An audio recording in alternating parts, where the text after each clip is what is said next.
We're going to talk about polynomials and add a couple things to it today. So first thing is going to be looking at a couple different forms of polynomials. So this is the way that you're used to seeing polynomials written in standard form. What makes it in standard form is when you have like the highest power to the lowest one, right? So typically that's how you would see a polynomial. So here's an example.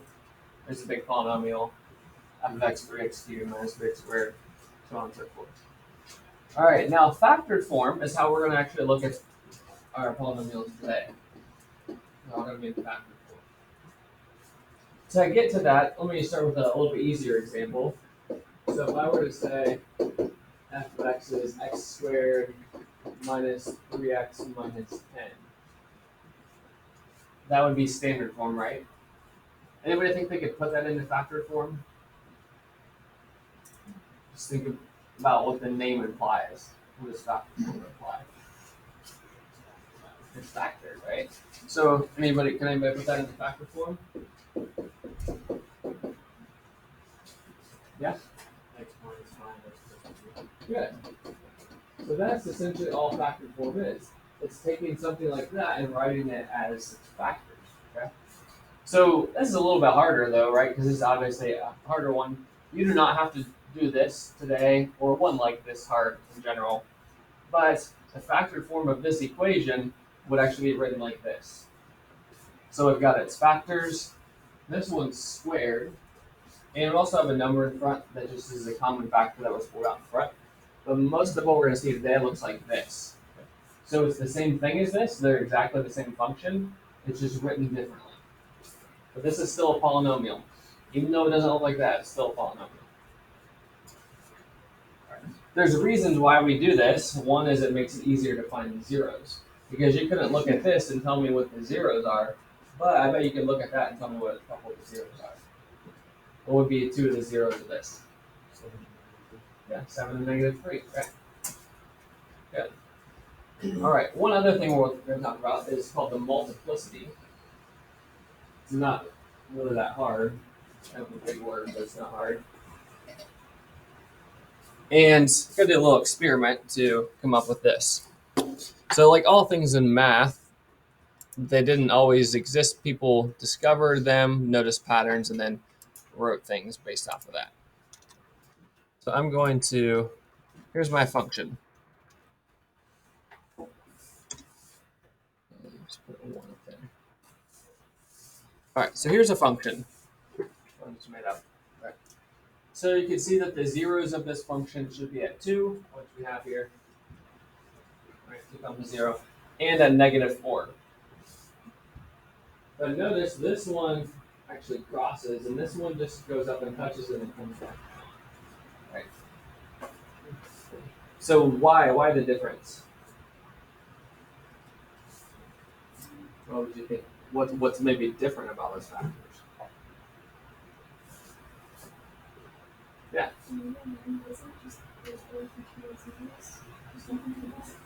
They're both each other's zeros?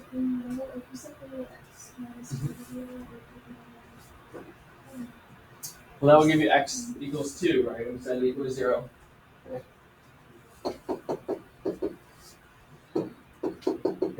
Same with that one. That's where we come up with those. But why does this one not cross? And why does this one cross? How can we tell the difference? Is there a way we can tell the difference between each other? Yeah? Okay, what's the multiplicity? Okay, yeah, so invisible 1 here, and that's invisible 2, okay.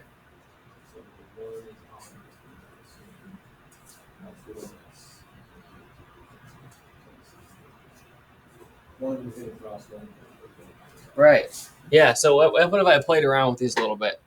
This first one's a 1, right? What if I made it a 2?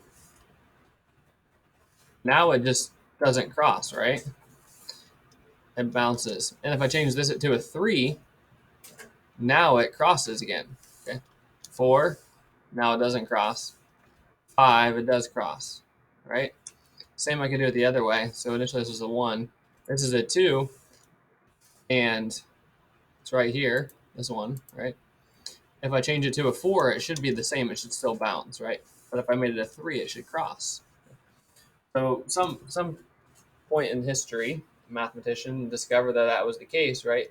Depending on these exponents, it's called the multiplicity, tells you whether it crosses or it just touches, bounces. Okay. So a lot of these math theorems aren't hard to come up with, but somebody did legwork for us in centuries past. So here's the theorem. The multiplicity, if it's an odd multiplicity, meaning the factor has an odd exponent. So we say x minus r. So if it has like a 1 or a 3, could be a 5, but generally we just see first or third. If it has an odd exponent, then it will cross. The graph crosses the x-axis. So odd crosses. Whatever that point is. And the opposite is true if it's even. So if this factor x minus r, but r is just a number, it kind of stands for the root, if you will. Factor x minus r has an even exponent, so like 2 or 4, then it will just touch it and it doesn't cross. It just sort of bounces. We say touches. Touches the axis at r. It's even touches.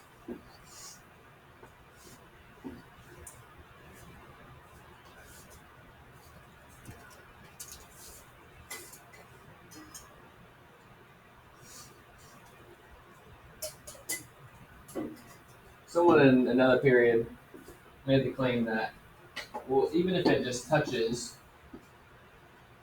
it still crosses. So they said that, well, even though this touches, it still crosses. You guys buy that logic? Does it cross? Here's how I said he was wrong. If you have a river, right? You're gonna go to this river. If you walk out to that river, you go to the middle of the river and then you come back. You cross the river, then you cross the river, right? So if you touch it and come back, you don't actually cross it. Very good. All right, one other thing. This is kind of a review of what I told you yesterday. You don't have to write it.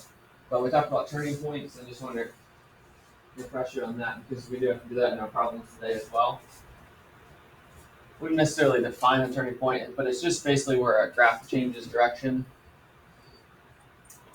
So we kind of said there were like the mins and the maxes, right, where it changes from like increasing to decreasing, so on and so forth. And does anybody remember that formula of maximum of turning points? Yeah, n minus 1. So what is n? What's n again?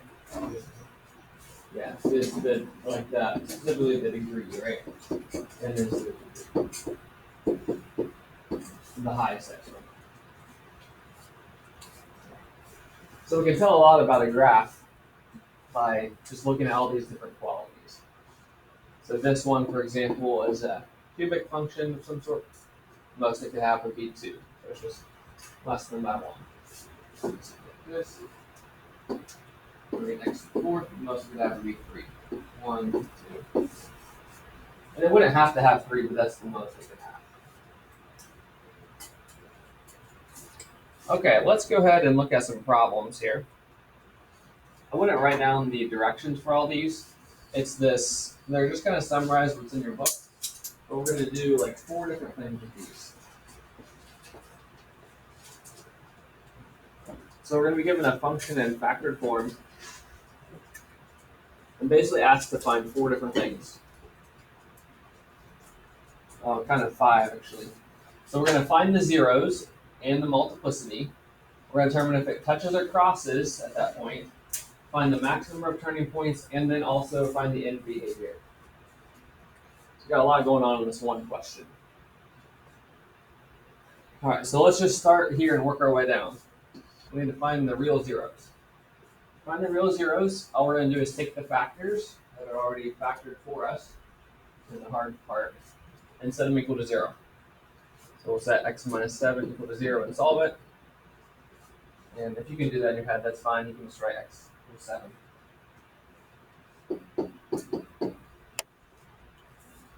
You do need to state its multiplicity.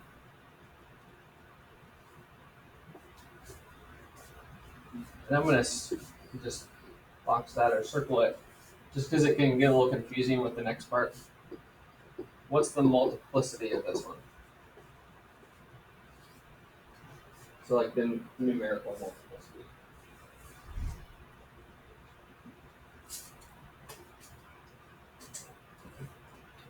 Just 1. There's an invisible 1 up here.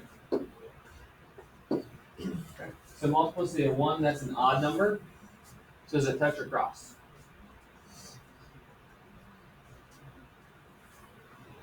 Crosses, right? Odd crosses. All right, so that's our first 0. We're going to do the same thing with this one. We don't have to worry about the squared for now. We're just going to set the inside equal to 0. Again, if you can just do that in your head, that's fine. We're going to get -3.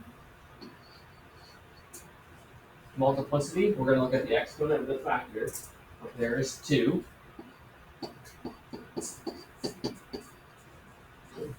Touch across. Yeah. Touch, it's an even number, so it touches.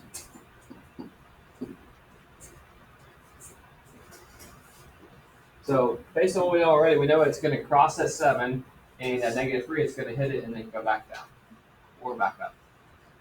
All right?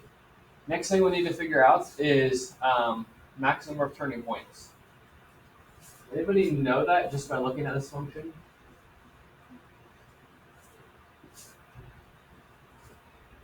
It's a little more challenging when it's actually written in factor form. Okay, did I get an idea?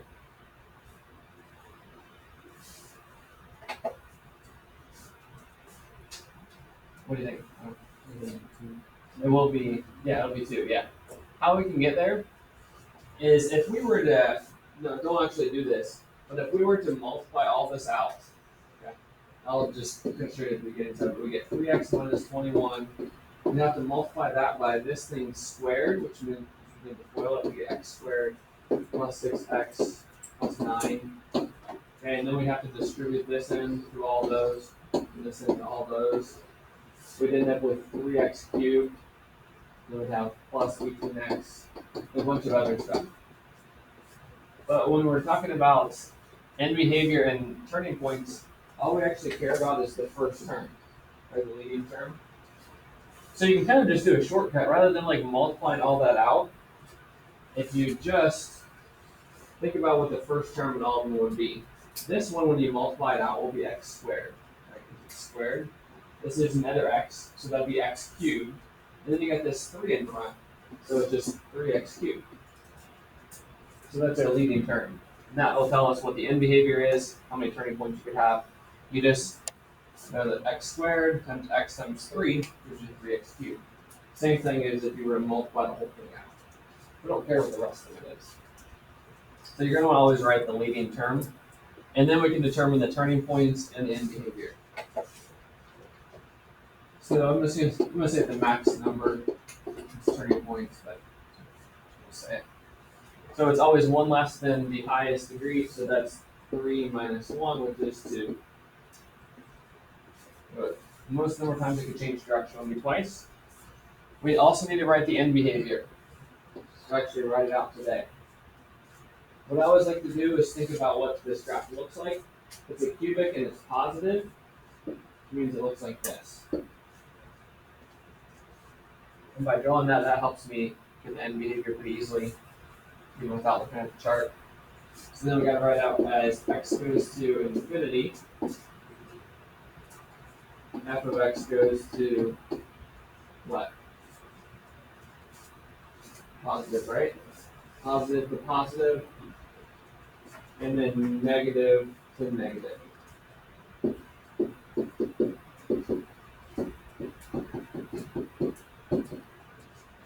So that's everything. Zeros, multiplicity, touch across, turning points, and end behavior. All in one question.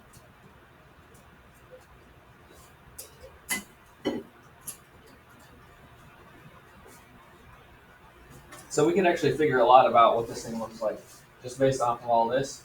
This one there goes up to infinity, down to negative infinity. Here at 7, it's going to cross So we have, this would be like 7 over here, right? And then at -3, actually, would actually something like this. At -3, it would touch and then go back down. This would be 7. This would be. So we can tell a lot about it. The only thing we really wouldn't know is where that changes direction in there. But everything else about it is actually know goes like this. All right, let's try another one. Let's do, yeah, this one.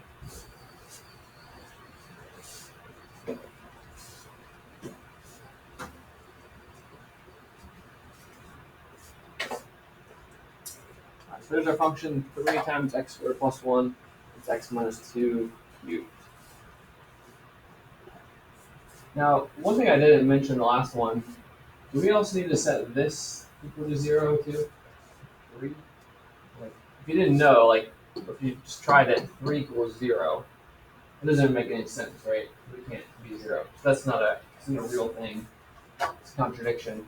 So you don't have to do that. Now, there would be a case, which we'll see in the next one, whereas if this was a 3x, then we would have to set it equal to 0, because there would be an x then. But if it's just a constant, we don't need to worry about it. So we'll set this one and that one equal to 0. X squared plus 1 equals 0. Do a little bit more work on this one. Solve it.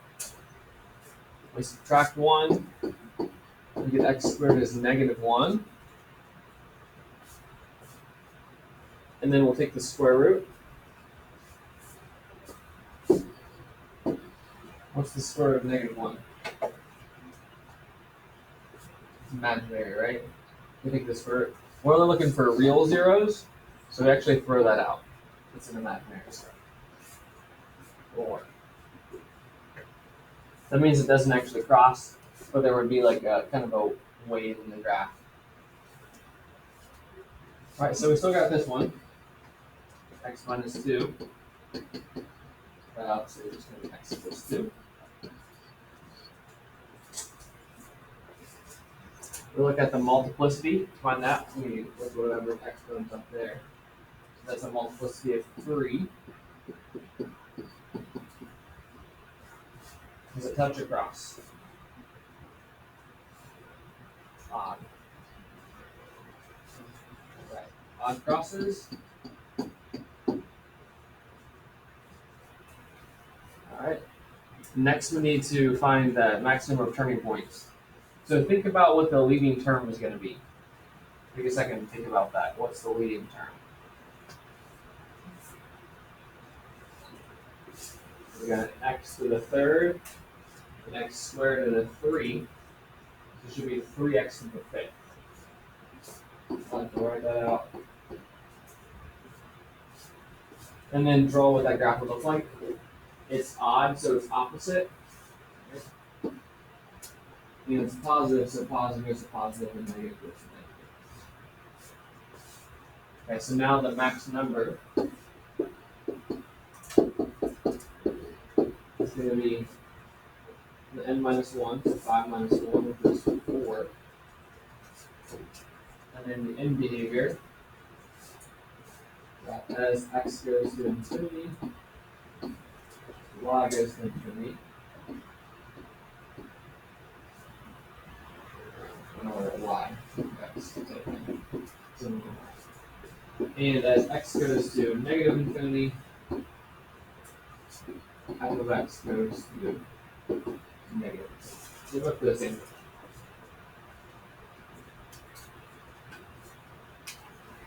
I got one more that's just slightly different.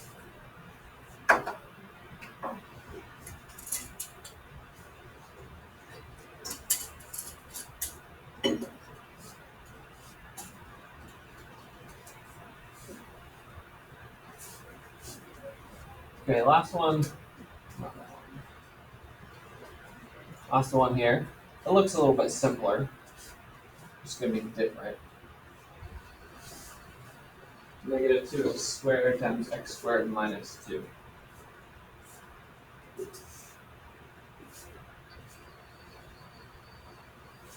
So this one, it does have an x with that -2. So we do need to set this one equal to 0 as well. Can't just ignore that. We set negative 2x squared equal to 0. You might already know what it is. What should x be if that's the case?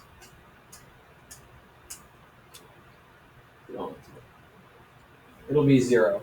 Because the only way you'll get 2 times something and get 0 is if this is 0, right? No way you can get the 0 out of that. We can solve it. We'll see. So in this one, we'd have to divide by negative 2 on both sides. 0 divided by negative 2 is still 0. So x squared is 0. Square root 0 is obviously 0. That's okay, that's a real number, right? 0 is a real number, so we'll keep that. What's the multiplicity of the 0? You think? It's not in parentheses, but it is 2. So this one is 2. Multiplicity 2. So does 2 touch across? Yep, touches, it's even.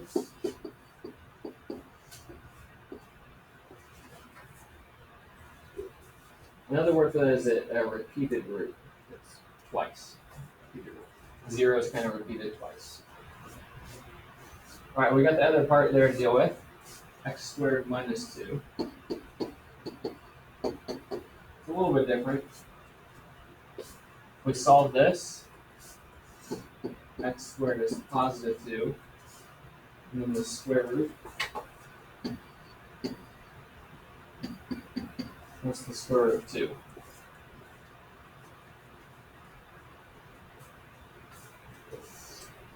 Square root of 2, right? The only thing we need to make sure we do is do the plus or minus 2, square root of 2. Because we're already taking the square root.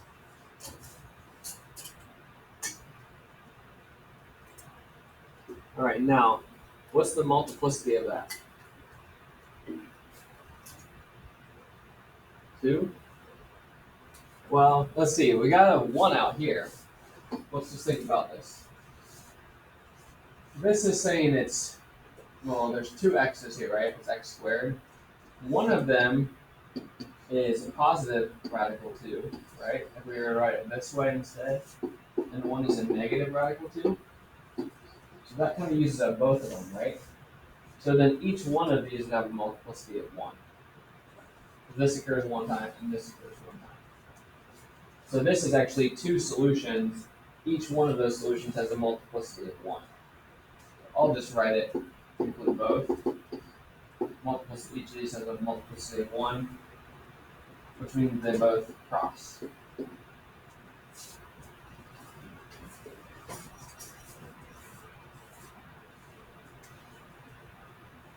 Which is another theorem we haven't actually said, but you can't have more zeros than you have x's, basically. So if there's x in the fourth, you can't have more than 4 zeros.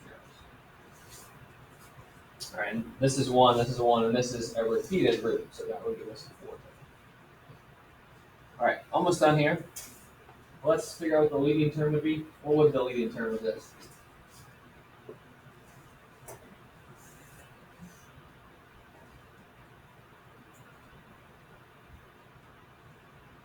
What's it say? Molly, you got it?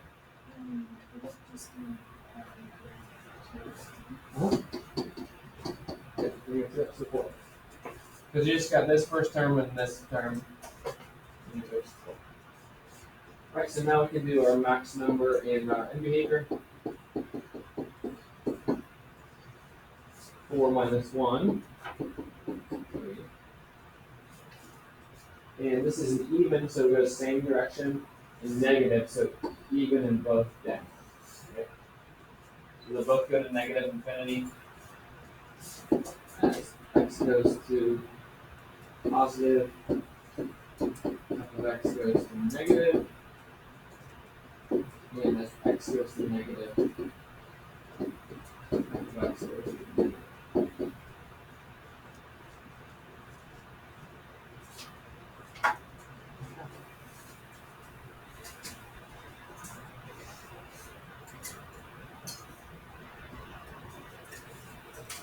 So that covers everything.